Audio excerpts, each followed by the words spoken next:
जाख्ल'नायनि सायाव बकरफारा दखरा एबसुनि गोख्रों अजद आफादगिरि महरै फुकन चन्द्र बिथांखौ सायख'दोंमोन। उत्तम कुमार बर' बिथांखौ गाहाय नेहाथारि हिसाबै नैबे स्किम बे आसनिखौ मावफुंनो थाखाय बिथांमोनखौ हालामनि रायजो राजायानो सायख'नानै होदोंमोन। नाथायबा जोङो गासै रेकर्डखौ जोङो नायोब्ला बिथांमोननि गासै जाख्ल'नायनि जि दस्तावेज बेखौ जोङो नुनो मोन्दों। मुदैबारि ब्लक इउपिपिएलनि लोगो आफादगिरि फुकन चन्द्र बर' आरो ब्लक लाइमोन गांखंनि आफादगिरि उत्तम कुमार बर'नि सायाव जाख्ल'नायनि गोख्रों अजद होदों बकरफारा दखरा एबसुआ।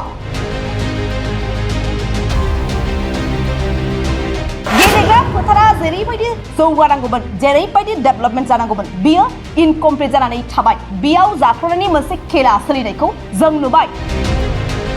जे गेलेग्रा फोथारा जेरैबायदि जौगानांगौमोन, जेबायदि डेभेलपमेन्ट जानांगौमोन, बियो इनकमप्लिट जानानै थाबाय। बरन्स जोङो नुबाय बेयाव जाख्ल'नायनि मोनसे गेम सोलिनायखौ जों नुबाय। फुटबल प्लेग्राउन्ड डेभेलपमेन्टनि मुङाव रायजो सरकारनिफ्राय हरनाय 20 लाख रांनि मावबिथांखिखौ आबुङै मावफुंनानै होयैनि अजद इउपिपिएलनि दैदेनगिरिफोरनि सायाव। जौगाखां बिथांखि मावफुंनायनि सोलायै जाख्ल'नाय, गावनि उदैखौसो सुफुंनायखौ नुनो मोन्दों। बेफोरबायदि जाख्ल'नाय खामानि जोंनि हालामखौ बन्चित खालामनानै, गेलेगिरि बिथांमोनखौ बन्चित खालामनानै, जाबायदि षड़यन्त्र खालामनानै जाख्ल'नायखौ बिथांमोना इमप्लिमेन्ट खालामबाय। बेयाव जिहेतु बिथांमोना इमप्लिमेन्ट खालामनांगौमोन प्लेग्राउन्ड जौगानाय, नाथाय बिथांमोना जाख्ल'नाय एबा करापसनखौ गावनि उदैखौ सुफुंनो थाखायसो बेखिनि खालामनायखौ जोङो नुनो मोन्दों। जिल्ला गेलेमु बिबानगिरिया जेबो राहा लायाब्ला बेनि सायाव आयेननि राहा लागोन। जे डिस्ट्रिक्ट स्पर्ट्स अफिसार बिथांनो जोङो मेम'रेन्डाम हिसाबै जोंनि जि खुद्रिनाय बा जि डिमान्ड लेटार बेखौ जोङो गथायगोन। फैबाय थानाय समाव बिथांमोना जेबो एक्सन लायाब्ला बेखौ जोङो आयेननि राहाजोंबो जोङो बेबस्था लानो जोङो बाध्य जागोन। बै समनि आसामनि गिबि मन्त्रि सर्बानन्द सनवाला रायजो नाङै चिफ मिनिस्टार सामाग्रा ग्रामिया उन्नयन योजना बिथांखिनि गेजेरजों 2017-18 मायथाइयाव रायजोनि गुबुन गुबुन थावनिफोराव आसाम सरकारनि स्पर्ट्स एन्ड युथ वेलफेयार डिपार्टमेन्टनि सिङाव फरायसालि, फरायसालिमा आरो क्लाबफोरनि फुटबल प्लेग्राउन्ड डेभेलपमेन्टनि मुङाव फोथार फजौखांनाय आरो गंफा गंफा न' लुफुंनो थाखाय 20 लाख रांनि मावबिथांखि होनाय जादोंमोन। नाथाय दुखुनांथाव बाथ्रानि उदालगुरि जिल्लानि सिङाव थानाय गेलेनाय बिथिङाव सुबुं दोहोन सोरजिनो हानाय बकरफारा ओनसोल बायदि एबा इन्टारनेशनेल एथलेटिक्सआव मुं लाखिनाय खारनायनि रानि बड'लेण्ड एक्सप्रेस कन्जुलथा बर'नि ओनसोलखौ दिनैनि सानाव लासिंसिं खालामबाय नैबे सावगारियाव नुनाय सानै दुथां सुबुङा।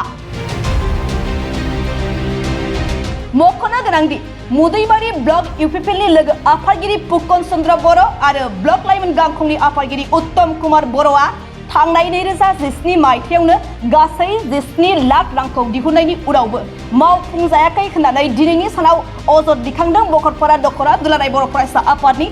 मावसुम हान्जाया। बेनिखायनो दिनैनि सानाव बकरफारा दखरा एबसुआ बे आयदानि सायाव नायबिजिरनो आथिखालनि बिटिआर सरकारनि सायाव दाबि दिखांदों। जों भगतपारा दखरा दुलाराय बर' फरायसा आफाद हिसाबै मैया गोनां मोनसे आयदानि सायाव जोङो सावरायदोंमोन जे भगतपारा हालामनि मोनसेल' गेलेग्रा फोथार बड' स्पर्ट्स प्लेग्राउन्ड, बेयाव बै समनि आसामनि चिफ मिनिस्टार सर्बानन्द सनवाल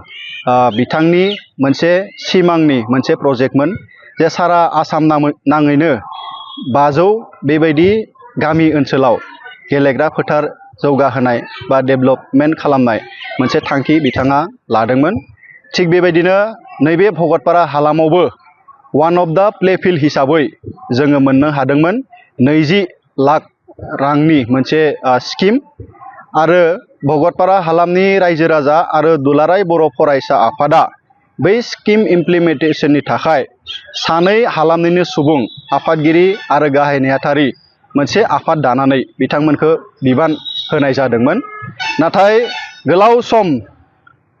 दिनैसिम जे थासारिखौ जोङो नायोब्ला जे गेलेग्रा फोथारा जेरैबायदि जौगानांगौमोन, जेबायदि डेभेलपमेन्ट जानांगौमोन, बियो इनकमप्लिट जानानै थाबाय बरन्स जोङो नुबाय बेयाव जाख्ल'नायनि मोनसे गेम सोलिनायखौ जों नुबाय बिनि थाखाय दुलाराय बर' फरायसा आफाद हिसाबै जों दिनै रायजो राजानि सेराव बे मेसेजखौ होनो नागिरदों आरो जिखिनि बिफानारि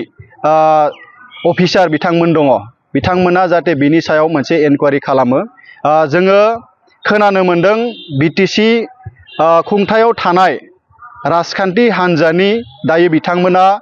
गोहोगोरा बिबानगिरि बिनि थाखाय बिटिसिनि गाहाय मावफुं सोद्रोमा बिथांखौबो खावलायगोन जाहाथे बिनि सायाव मोनसे प्रपार इनकुवारि आरो तदन्तआ जानांगौ मानोना जोङो डकुमेन्ट्सखौ जेला जोङो इनकुवारि खालामनानै जोङो नायो जोंनि हालामाव थानाय आसाम ग्रामीण विकास बेंक बेयाव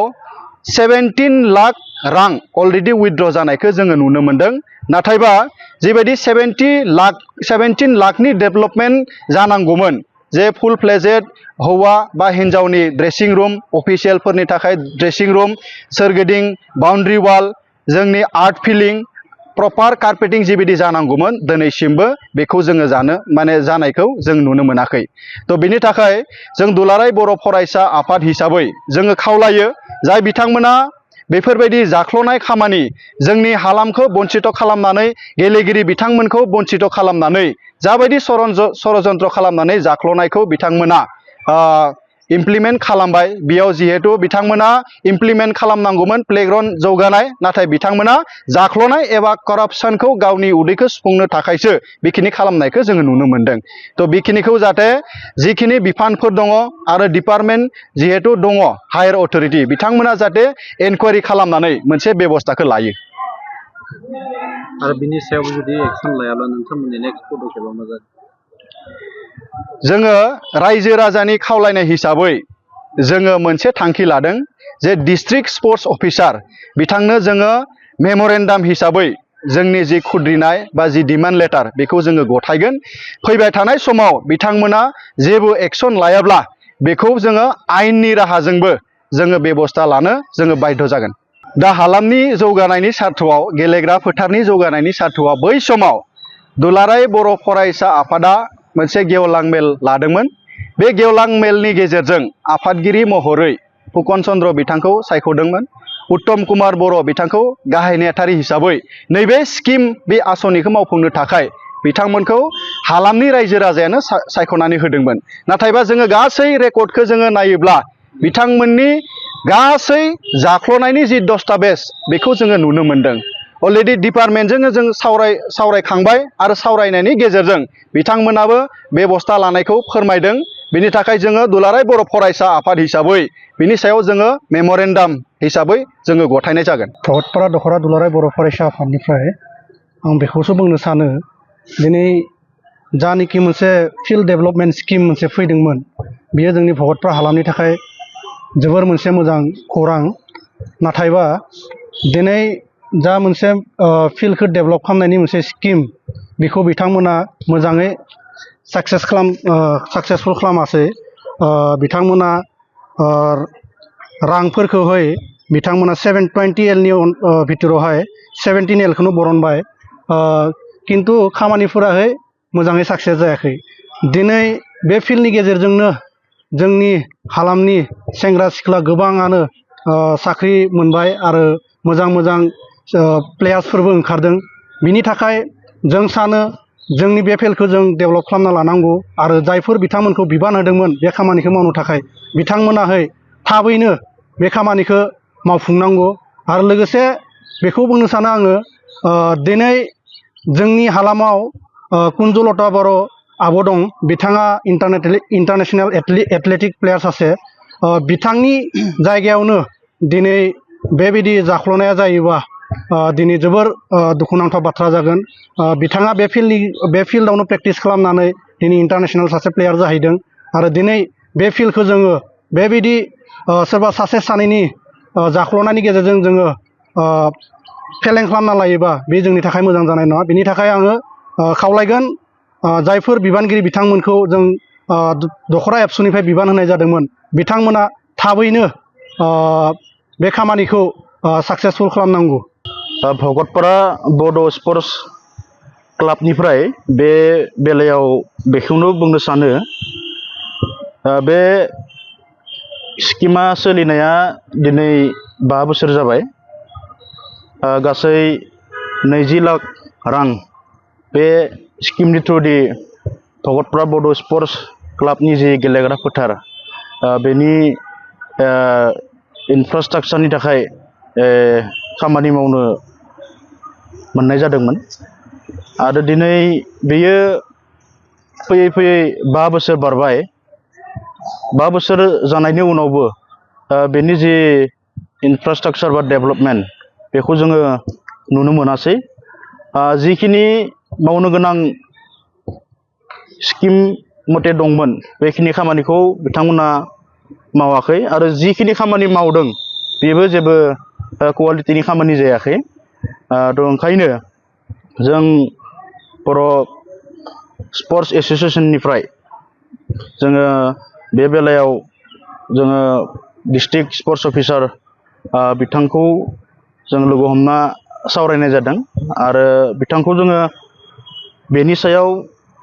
बेबस्था लानो थाखाय जोङो अलरेडि फोरमायदों आरो मैया जोङो रायजो राजानि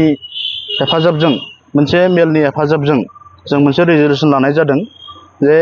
फैबाय थानाय समाव बे खामानिया थाबैनो जुदि कमप्लिट जायाब्ला DSO बा जोङो स्पर्ट्स अफिसार बिथांखौ बेनि सायाव बेबस्था लानो आरो नङाबा जोङो बेनि सायाव आयेनि भाबै जों बेबस्था लानो बाध्य जागोन बे बाथ्राखौ जोङो फोरमायदों।